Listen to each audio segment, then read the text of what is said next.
મારી લઉં અથવા તો આ જાતથી કોઈને હું કોઈ પણ પ્રકારના અપરાધ વગર તમાચા મારી દઉં, પછી એક જન્મમાં મારો હાથ અચાનક કપાઈ જાય અથવા તો જન્મથી મને હાથ જ પ્રાપ્ત ન થાય, ત્યારે હું કોનો દોષ આપું? બોલો.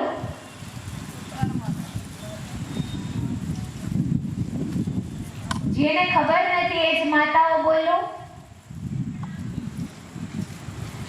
મેં આ જન્મમાં હાથેથી પાપ કર્મ કર્યા, હવે જ્યારે આ જન્મમાં અથવા તો આના પછીના જન્મમાં કરેલા કર્મના બદલા દેવા પડે. કર્મ ભોગવ્યા વિના છૂટી શકાતું નથી. એ પછી કોઈ મહાત્મા હોય, ધર્માત્મા હોય, દેવાત્મા હોય કે પછી પુણ્યાત્મા હોય, જેને જે કર્મ કર્યા છે એ કર્મ સામે જરૂર આવે છે. પાપ કર્મ હશે તો એ સજાના રૂપમાં આવે છે, અને પુણ્ય કર્મ હશે તો એ સુખના રૂપમાં, ફળના રૂપમાં પ્રાપ્ત જરૂર થાય છે. પણ ત્યારે આપણને આપણા કરેલા કર્મ યાદ નથી હોતા, અને યાદ હોય છે તો પણ આપણે એનો સહર્ષ સ્વીકાર કરતા નથી. શા માટે સ્વીકાર કરતા નથી? કેમ કે મને મારી ભૂલ ક્યારેય નહીં દેખાય. હાથ કરો આ રીતે. એ આવા છે, બોલો. એને આમ કર્યું, એને મને ગાળ દીધી, એને મારી નિંદા કરી, એને મારું અપમાન કર્યું. હવે જોઈ લ્યો આમ સામે કરીને કેટલી આવી આપણી બાજુ. તો એની ભૂલ કેટલી છે? એક. આપણી ભૂલ કેટલી છે? 4. આ ક્યારે દેખાશે? ક્યારે દેખાશે?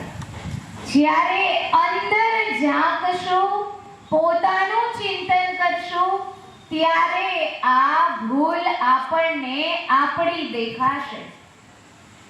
કેમ કે હું મારે મન હંમેશાને માટે સારી જ હોઉં છું, અને આપણે આપણા માતા પિતા પાસે હંમેશાને માટે સારા જ હોય છે. એના માટે માતાઓ બહેનો એક વાત કહેતા હોય, અને જાન પરણવા જઈ રહી હોય ને, એ વરરાજાને લાગુ પડતી વાત છે. ગમે તેવો હોય પણ માં શું કહેશે? વરને કોણ વખાણે? વરની માં. એમ આપણે આપણી મહિમા કરીએ અને આપણે આપણાની મહિમા કરીએ છીએ. કદાચ આપણો દીકરો ઝઘડો કરીને કોઈને મારીને આવ્યો હોય ને, તોય આપણે આપણા દીકરાની ભૂલ ક્યારે સ્વીકાર ન કરીએ. તો પછી આપણી ભૂલ આપણે સ્વીકાર કરીએ, પણ સ્વીકાર કરીએ એમાં જ આપણું કલ્યાણ છે. કેમ કે જેમ જેમ આપણે આપણી ભૂલને સ્વીકાર કરતા જશું, એમ આપણા જીવનની અંદર પરિવર્તન આવવા લાગશે. કેમ કે ડોક્ટર આપણને દવા આપે, પ્રિસ્ક્રિપ્શન લખીને આપે, પરંતુ આપણે એ દવા પીએ જ નહીં તો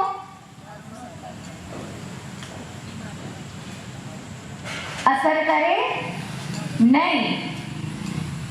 આપણી પાસે લેપટોપ, મોબાઈલ, કમ્પ્યુટર જે બી સાધનો છે, એને ઓપરેટ કરવા માટે એક મેનુની બુક આવે.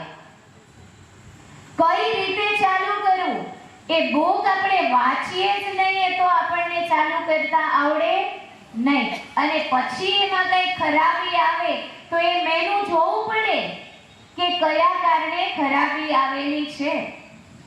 એમ ભગવાન એમ કહે છે કે જ્યારે આપણે ઈશ્વરે જે આપણું મેનુ બનાવીને આપણને સાથે આપ્યું છે ને કે તું હંમેશા પોતાની જાતને જોજે, તારી અંતર મનનું નિરીક્ષણ કરજે, અંતર્મુખી બનજે. પણ હંમેશા હરેક મનુષ્યની આ એક કમી છે કે આપણને હંમેશા બીજાની જ ભૂલ દેખાય છે. એટલા માટે કોઈ એમ કહ્યું છે कि खिड़की की सलाखों से किसी ने देखा तो कीचड़ में भी कमल को देखा, कांटों के बीच में गुलाब को देखा और किसी ने चांद में भी दाग को देखा. दोष कोનો છે? किसी ने कमल कीचड़ में देखा